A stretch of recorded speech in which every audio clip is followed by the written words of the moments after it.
rõõm avada selles majas esimene Eesti Vabariigi sünnipäevale pühendatud aktus. Ja kui väga lühivormis ma mõtlesin, mida siin öelda, siis see lause on tegelikult lühike ja lihtne, et Eesti on suur saladus. Ja mõnes mõttes võikski ju siin ära lõpetada, sest saladus on meile ühine ja saladus on igaühel endal südames, mida ta Eestiga seoses kannab. Aga kui natuke seda proovida lahti mõtestada, siis see saladus on eelkõige meie haldakeel näiteks. Et neid rääkijaid maailmas, kui me mõtleme Eestisse, tundub kuidagi isegi uskumatult, neid rääkijaid on ikkagi küllalt vähe ja me saame omavahel rääkida sellises keeles, millest väga paljud võib-olla aru ei saa, aga see keel on lihtsalt nii mõnus, seda on mõnus rääkida, ta suliseb ja puliseb. Ja ma kohtusin ühe tuttavaga, kes välismaal on pikalt õppinud, ta ütles, et miks ta ikka igal võimalusel õpingute vahel Eestisse tuleb, ta tahab lihtsalt rääkida eesti keeles, et see on nii tore. Ja et meil see eesti keel on ka mitte ainult üks eesti keel, vaid neid on palju, et meil on murded olemas, mis on tohutult tore. Et meil on sellise sirgema fraasiga Lõuna-Eesti murded ja laulma fraasiga saarte murded ja nagu üks keeleuurija hoopiski üllatus, nagu Eesti on täis saladusi, et ta otsis endale mingit teemat, mõtles, et on mingi asi nagu rannakeel, et võiks hakata seda uurima. Ja siis, kui ta oli süvenenud sellesse, sai ta aru, et tema vanaema hoopiski räägib rannakeelt. Et ta oli seda lapsest saati kuulnud, lihtsalt ei osanud. Sellel oli mingit tähelepanu pöörata. Eesti on täis saladusi.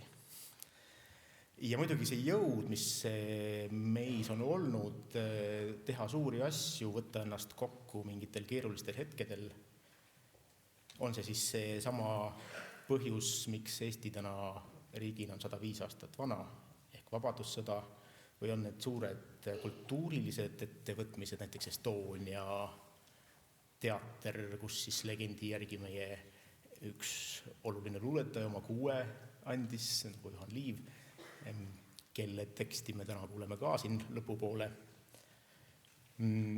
Või siis ka uuemal ajal tehtud Eesti Rahva Muuseum või Kumu või lõpetas ka selle majaga, on suur julgus ja kokkuvõtmine. Aga selle sünnipäevaga on nüüd esimest aastat seotud ja ilmselt see märk hakkabki siia natuke külge jääma, aga üks teine sündmus, et Eesti riik sai alguse vabadussõjaga, mida teevad täna ukrainlased, peavad ju ka oma vabadussõda tegelikult. Nii et aitame neid igal võimalusel, kuidas saame, aga ennekõike ka on meie abi see, et me oma tänases vabariigis teeme neid asju, mida me teeme veel suurema innu ja veel suurema kirega. Ehk siis õpime, töötame, mõtleme, vaidleme, naerame, kirume ja kõike seda veel suurema õhinaga, nagu me oleme siiamaani teinud. Meil on täita siin oma koolina Eestis, ma ütleks 2+1 väga lihtsat, ilusat missiooni. 2+1 sellepärast, et 2 on väga lihtsad ja 1 on salajane. Esimene missioon on väga selge, et me tahame saada siin õpilaste mõttes kunstnikeks, muusikuteks, tantsijateks ja harime ennast kõik võimalikes suundades, et oleks mida öelda, mida mängida, mida tantsida.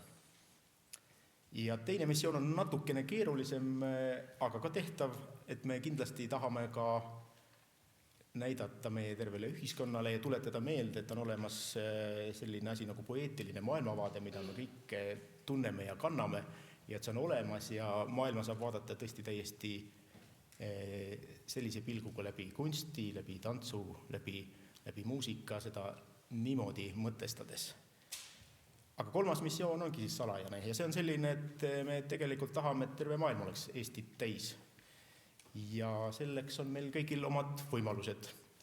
Ja need on väga lihtsad. Et kui juhtub nii, et meil on võimalus meie Eesti kunsti tutvustada, siis me seda teeme igal juhul. Ja me ei ole ka kadedad kindlasti, et kui juhtub nii, et ma saan oma kunstiprojekti või kontserdile või tantsuetendusele veel kellegi kaasa tõmmata, kes on ka juhtumisi Eestimaa inimene, siis ma kindlasti teen seda.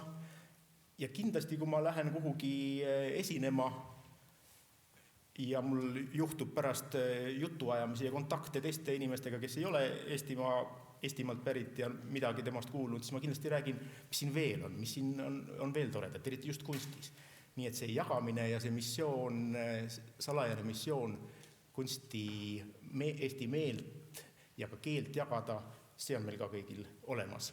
Ja seda täita on natukene keeruline ja isegi peaaegu tundub, et võimatu, aga kui me kõik väga pingutame, siis ma arvan, et see maailm on varsti vägagi Eestit täis.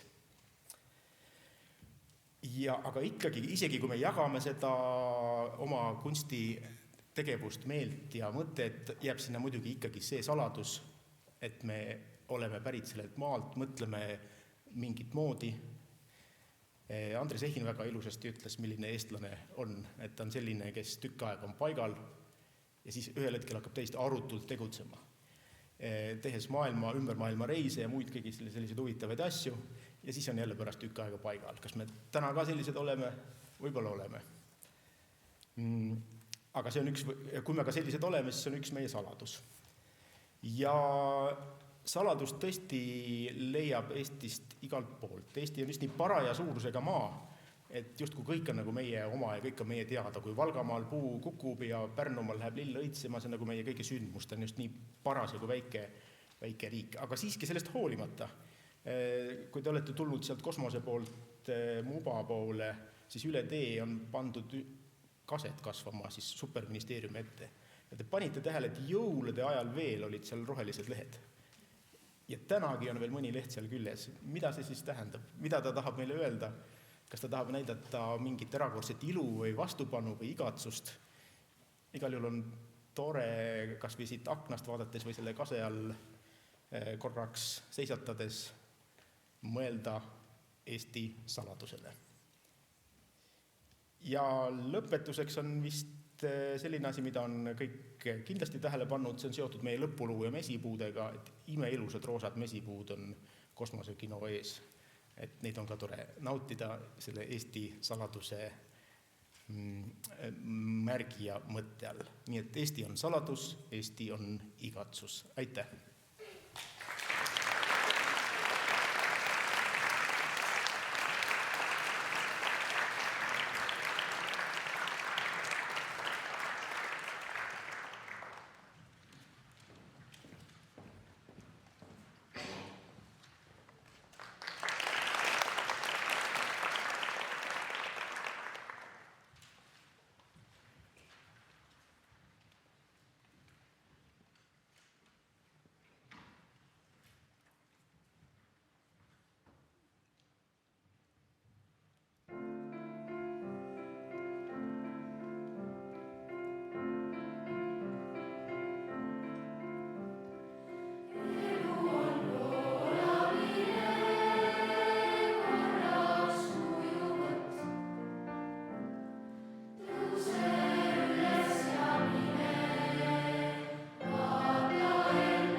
Tere, hea koolipere!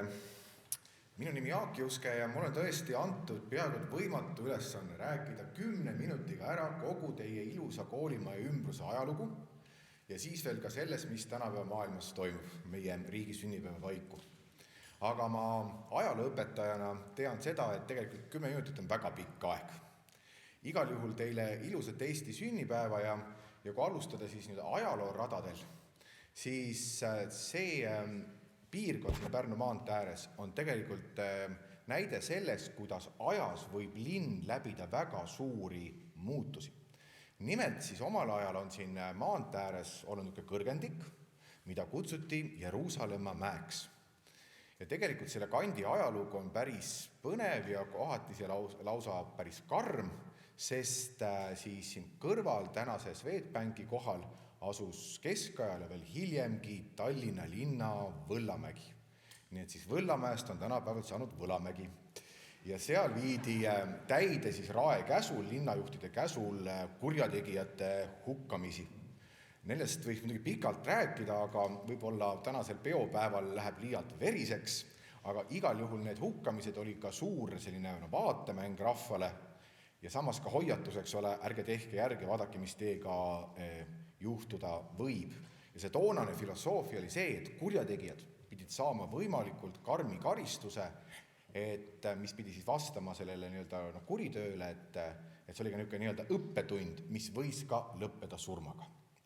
Nüüd, kui hakati teie maja siia ehitama mõned aastad tagasi, siis siin samal Võllamäe kõrval, vanal siis Jeruusalemma mäel, selle sama koolimaja kohalt leiti ootamatult Rootsi-aegne sõdurite kalmistu. Et siia olid siis maetud 10 ja 10 Rootsi sõdurid, kellest suur osa oli ka surnud katku ja see kole vana haiguskatk on käinud meie linnast üle enam kui 10 korda. Ja kui tuli katkuepideemia, siis oli see väga halastamatu, see viis hauda tihti pool või isegi siis rohkem linnarahvast, et terved pered surid maha ja mitte midagi polnud teha. Nii et see on ka vana surnuaed. Nüüd, kui natuke rõõmsamini, siis 150 aastat tagasi jõudis me linna raudtee ja see raudtee siis tähendas seda, et toonane Tallinn, Reval ühendati Vene impeeriumi pealinna Sankt-Peterburgiga ja see käivitas Eesti aladel tööstusliku pöörde. Ja niimoodi siia siis kõrvale Pärnu maantee äärde 19. sajandi lõpus rajati üks toonase Tallinna suurimaid tööstusettevõtteid, Lutheri mööblivabrik, kus tehti siis uhket mööblit ja siin võeti muide kasutusele uue materjalina vineer. Ja kohe koolimaja kõrvale ehitati siis vabriku omanikule Lutherile villa, ilus jugendstiilis maja, kus täna asub Tallinna Õnnepalee. See oli vabriku omaniku villa. Nüüd korraks veel ajas tagasi hüpates lähme Liivi sõja aastatesse ligi 500 aastat tagasi, 16 sajand teine pool ja toona siis Venemaa, mida juhtis siis Ivan Julm, üks Venemaa karmimaid valitsejaid, tema siis väed idast tungisid peale ja siinsamas Jeruusalemma mäe all toimus 11. septembril 1560 Jeruusalemma mäe lahing, kus siis üks Vene väesalk tuli siia linna ümbrusesse rüüstama ja siis vanalinnast väljus vaprate linnakodanike salk, kes siis asus Vene vägedega siin kandis, Pärnu maantee kandis võitlusesse ja nendest ka väga mitmed said surma, siis auväärt linna kodanikud ja pärast lahingut siis siia Pärnu maantee äärde pandi langenud vapratele linna kaitsjatele ka mitmed mälestusmärgid ja nendest üks on ka alles. Seda tuntakse Marta tänava ristina, see on teispool raudteed, otsige üles, see on Tallinna vanim mälestusmärk, siis ühele vaprale Tallinna kaupmehele, kes siin Vene vägedega võideldes langes. Ja sellest Jeruusalemma mäe lahingust on hea hüpata siis tänasesse päeva, sest nagu me teame, homme saab aasta sellest, kui Venemaa siis täisjõududega ründas oma naaberriiki, keset Euroopat algas suur sõda ja tegelikult see Ukraina sõda on võib-olla meile õpetanud seda, meile eestlastele, et meie iseseisvus võib olla väga habras ja paraku ka seda, et Venemaal pole mitte midagi muutunud. Nii nagu nad tulid rüüstades, põletades ja tappes Liivi sõjapäevil, tulid hiljem Põhjasõjas, tulid vabadussõja päevil, tulid teises maailmasõjas, tulevad nad täna ja rüüstavad keset Euroopat. Ja see tähendab seda, et Eesti on väga väike ja me üksi ei pruugi pidada vastu, et meil on oluline omada tugevaid liitlasi. Ja nagu me teame, Eesti kuulub täna NATO-sse, et meie julgeolek, kui me võtame kogu pika ajaloo, pole olnud kunagi sedavõrd kindel, kui ta on täna. Et meie selja taga seisavad tõesti maailma suurimad demokraatlikud riigid, Ameerika Ühendriigid, Suurbritannia, Prantsusmaa, Saksamaa, koos kogu oma sõjalise jõuga, sest nagu me teame, milles seisneb NATO fenomen, et kui Venemaa peaks ründama Eestit, siis ta ründab kogu NATO-t. Ja ma arvan, see on ka see, mis tagab selle, et Eesti riik saaks kesta igavesti. Me ei ole täna üksi. Ja samal ajal riigi sünnipäeva paiku me võiksime vaatamata oma raskele keerulisele minevikule tunda täna rõõmu. Rõõmu selle üle, et vaatamata kannatustele on olnud ajalugu meie poolt. Et maailmas on ju meist väga palju suuremaid rahvaid, kes jätkuvalt unistavad ja võitlevad oma iseseisva riigi eest. Aga meile on, kui me mõtleme korraks, antud ühe inimea jooksul 2 korral võimalus oma riik luua. Või kui täpne olla, siis 105 aastas luua, ja kui see riik vahepeal kaduma läks, siis anti meile õnneks teine võimalus 32 aastat tagasi, kus me siis selle vana riigi iseseisvuse taastasime. Ja me saame täna, muide, kogu pikas Eesti ajaloos esimest korda öelda, et enamus Eesti rahvast on kas terve elu või suurem osa oma elust saanud elada vabas demokraatlikus Eestis. Enamus Eesti rahvast täna. Et sellist hetke pole kunagi varem Eesti ajaloos olnud. Aga hea koolipere, lõpetuseks seda, et milleks on Eesti riiki vaja? On tegelikult küsimus, mille üle me tegelikult tihti ei mõtle. See on niivõrd iseenesest mõistetav.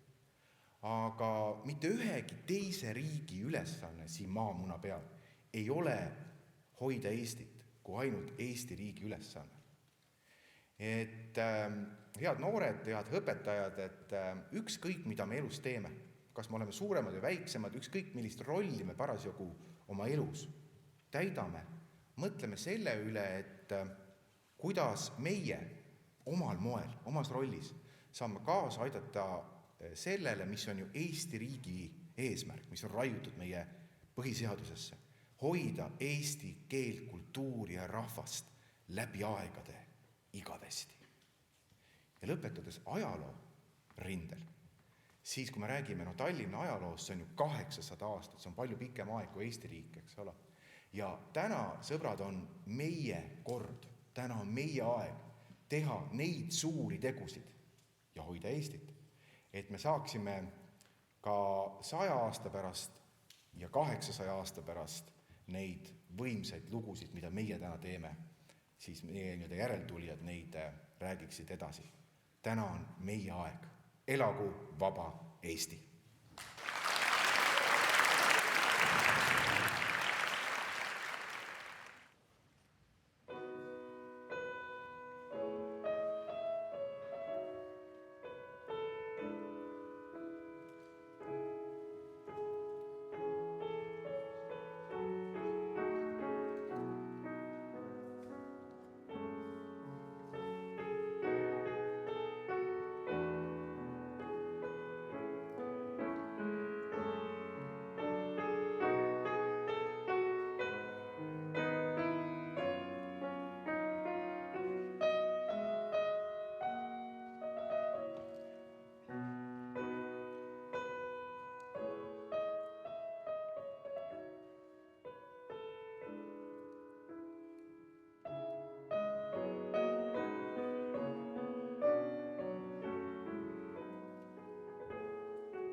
pärast sinu rüppe kaotan, hoiad mind öial väsi, sinu käsi loodad sa, mu pisikene kodumaa, et kui ei tohi enam sulle mahtuda, mu koduhing ei jahtuda sa võõrail vaid, anna hodlusi ilusaid, kuid sina oled siin ja jääd mind ootama, minu süda Eestimaa.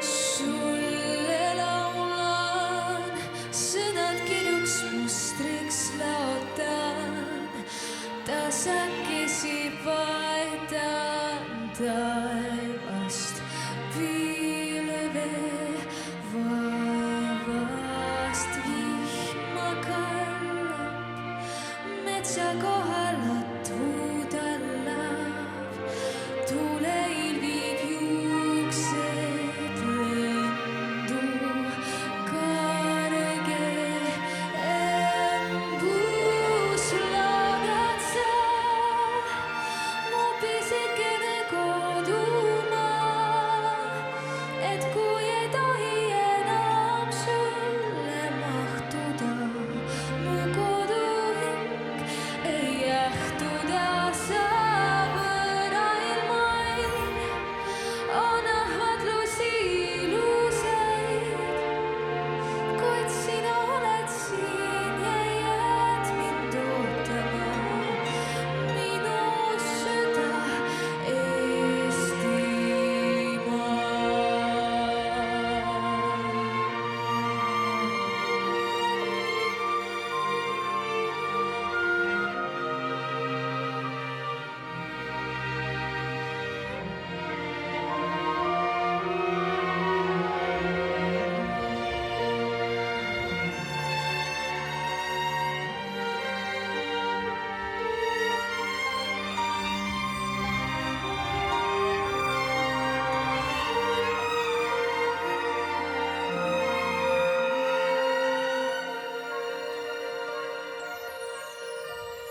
Maassa valgeks kogunevad kõrged hanged, korraks lumiklaarsu pane, kaob kõik valelinde, aga vilistab mu selja taga, istun siin ja õige tasa laulan kaasa, loodad sa, mu pisikene kodumaa, et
Armsad Eesti inimesed. Mul on hea meel soovida teile palju õnne Eesti Vabariigi sünnipäeva puhul. Minu jaoks tähendab Eesti eelkõige meie inimesi, loodust, traditsioone ning kultuuri. Kultuur on riigi olemise mõte. Kultuur teeb meist eestlased. Kultuuri kaudu suhestume maailmaga, kuid tunneme ka ühtekuuluvustunnet teineteisega. Euroopa südames Ukrainas käib sõda.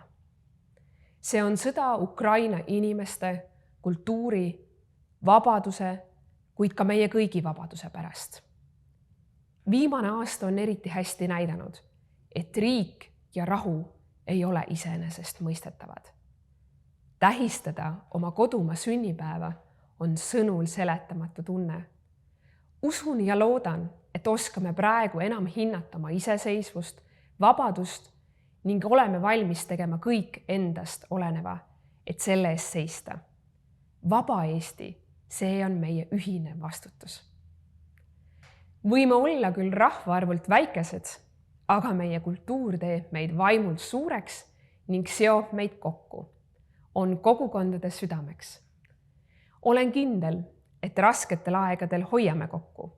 Koos saame hakkama ka kõige keerulisemate ülesannetega. Peredel on erinevad traditsioonid vabariigi aastapäeva tähistamiseks. Tavapäraselt tähistame seda meie koos sõprade ja pereringis. Teeme eestipäraseid toite ja jälgime aastapäeva sündmusi. Sellel aastal alustan lipu heiskamisega Narvast, sest just Narvas tõuseb päike Eestis esimesena. Soovin teile veel kord head vabariigi aastapäeva. Kohtume kultuuris. Elagu Eesti!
laulid kõlasid hümnitena. Kui ilus oli kuulata Mari-Liis Valkorni laulus, kuidas elu voolab. Me saime meie külaliselt Jaak Juskelt ülesande Marta tänava monument üle vaadata. Kui Krister mängis klaveril, siis täiesti ootamatult avastasime end hoopis teistel maastikel, mida Eino Eller silmas pidas, aga need olid võrratud. Muusikaga on nii, et ta nii endaküllane, et mõtleks, et sinna ei ole ju midagi juurde vaja, aga siis, kui tuleb valgetes kostüümides koreograafia, lund sümboliseerimaks ja kõike muud, mis seal tantsus on, siis see on lihtsalt võrratu. Ja muidugi meie mesipuu ilus, kaunis ja võimas. Aitäh kõigile tegijatele ja kuulajatele. Aktus on lõppenud.